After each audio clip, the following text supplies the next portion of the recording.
अगं हे श्यामला, अगं किती दिवसांनी भेटतेस? कशी आहेस ग? अय्या सरू, तू? मी मस्त. तू कशी आहेस ग? आणि तुझा छोटू कसा आहे? काय नाव ग त्याचं? शार्दूल ना? कितवीला आहे ग आता? अगं शार्दूल ना 6वीला गेला यंदा. तो बघ तिकडे भाजी घेतोय.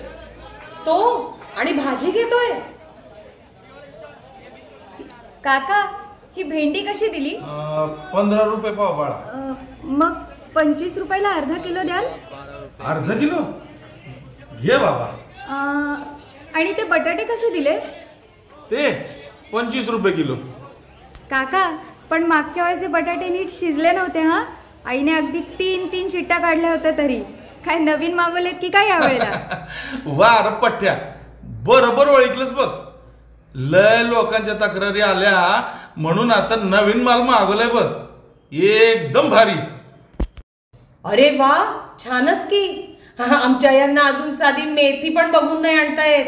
आणि हा शार्दूल बघ कसा भाजीवाल्या काकांशी आदबीनं वागून, मोलभाव करून, बघून भाजी घेतोय. तुला कामातून वेळ तरी कसा मिळतो ग याला सगळं शिकवायला?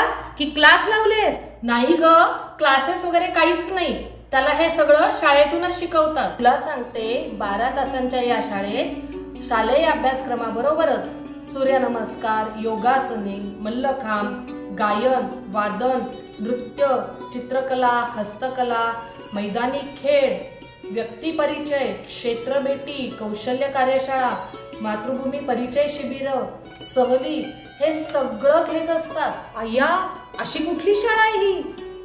अगं अंबरनाथची पंचकोशाधारित गुरुकुल.